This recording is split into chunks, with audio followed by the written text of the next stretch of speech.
You know how some people just see opportunities everywhere? Like, they'll be scrolling Reddit, watching someone complain about their to-do list, and somehow end up sketching $1 million idea on a napkin. Meanwhile, the rest of us are just trying to remember where we put our charger. It's not luck, it's not genius, it's how they see the world. Because most people go through life on autopilot, doing the same things, saying the same things, running the same mini routines. But the builders, they zoom out a little. They notice patterns. They catch the small things people repeat, avoid, or obsess over. They can't not notice. Our brains are weird that way. We'll miss the big stuff, but obsess over the one tiny inefficiency that personally offends us. Or we'll get this spark of, wait, why is nobody fixing this, while brushing our teeth? That's the brain trying to hand you an idea. You just haven't trained yourself to listen yet. And once you start paying attention, really paying attention, it's like a filter lifts off the world. You start spotting invisible systems everywhere. How people think, what they wish existed, how they want to feel. Every click, every shortcut, every sigh. It all starts to look like potential. Because ideas don't just come from problems. They come from emotions, from repetition, from moments that make people feel stuck, unsure, or a little too human. And once you start recognizing those patterns, you stop waiting for inspiration and start noticing opportunity. Every time someone says all the good ideas are taken, I know they've stopped paying attention. Because new ideas are everywhere. They're in your browser tabs, your texts, your grocery list, your weird late-night complaints to your group chat. The problem isn't that the world ran out of ideas, it's that people stopped noticing them. And that's what separates the builders from the scrollers. The builders see patterns. They notice what everyone else skims past. Those little routines, shortcuts, emotions, and gaps that quietly scream, someone should make this easier. And if you learn how to spot those moments, you can turn everyday life into a gold mine of ideas for things people actually want. It's not about being a tech genius. It's about training your brain to listen differently. Here's the game. You're not looking for problems. You're looking for patterns of behavior. Because behind every successful product is a human habit that got noticed early. Let's start with an easy one. People love skipping steps. If there's a way to save 10 minutes, they'll pay $20 for it. Everywhere you look, people are duct taping shortcuts together. Google Sheets for tracking stuff, templates for automating tasks, weird AI prompts that replace whole departments. Those aren't random hacks, they're unpaid research. When someone builds their own shortcut, what they're really saying is, I wish there was an easier way. That wish is where ideas are born. But shortcuts aren't the only signal. Watch for the lazy brag. You've heard it. I made this one thing that saves me hours every week. They're proud, they're showing off, and that pride is data. When people brag about efficiency, what they're really saying is, this small improvement changed my life. That's a product moment. If one person's showing off a trick, 10,000 people probably want the same dopamine hit. Now let's talk about indecision, because indecision might secretly be the biggest business opportunity in the world. People are drowning in options. What should I post? How much should I charge? What do I name this thing? Nobody wants to decide. They just want to feel confident after deciding.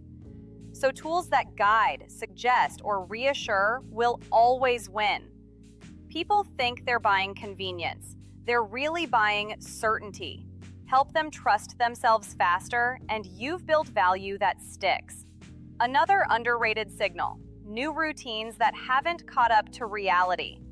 Every time the world shifts, new tech, new habits, new platforms, we all scramble to adapt.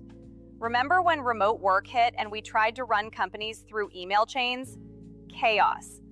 Then came the tools that tamed the chaos. Right now, look around.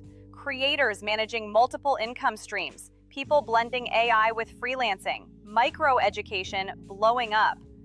Wherever people are figuring things out as they go, there's room for a simple tool that brings order to the mess. And then there's what I call human glue.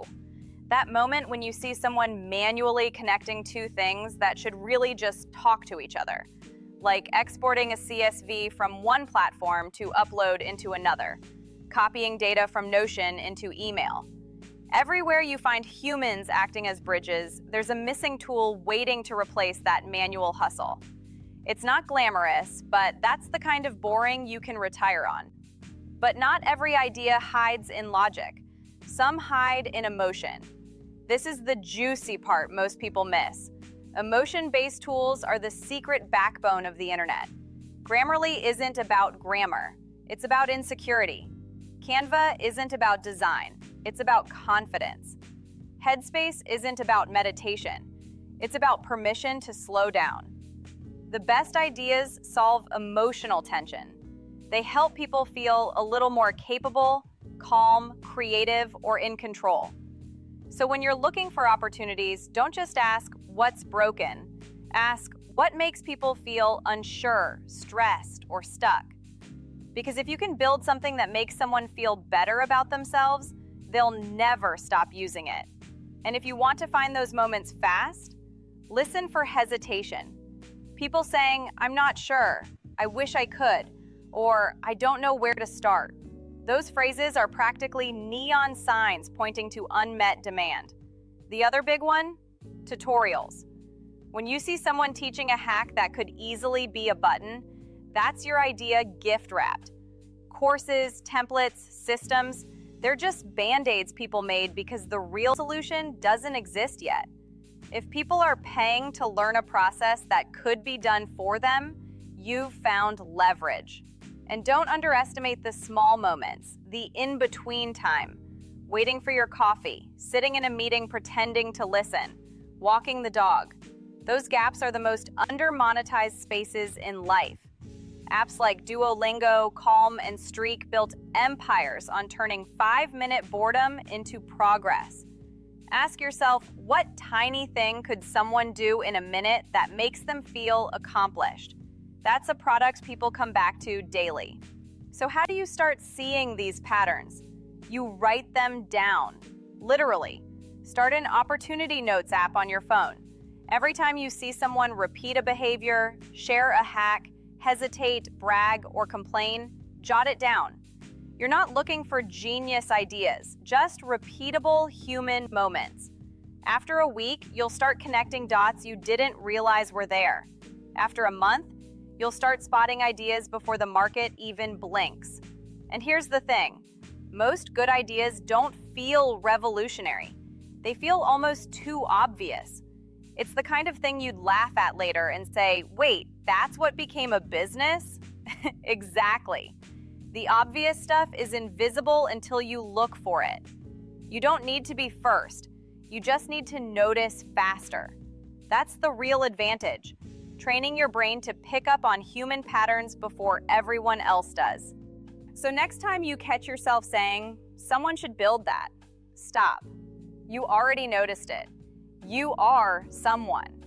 The fastest way to spot a money-making idea isn't reading trend reports or waiting for inspiration. It's paying attention to the weird little human stuff, our shortcuts, our hesitations, our need to feel in control, and our desire to do less but look like we're doing more. That's where opportunities hide. Not in spreadsheets, not in code, in people. So watch the world like it's a beta test. Every awkward workflow, every proud little hack, every emotional microdrama. Write it down. Because when you learn to see the world that way, everyday life stops being ordinary and starts looking like a to-do list of future million-dollar tools.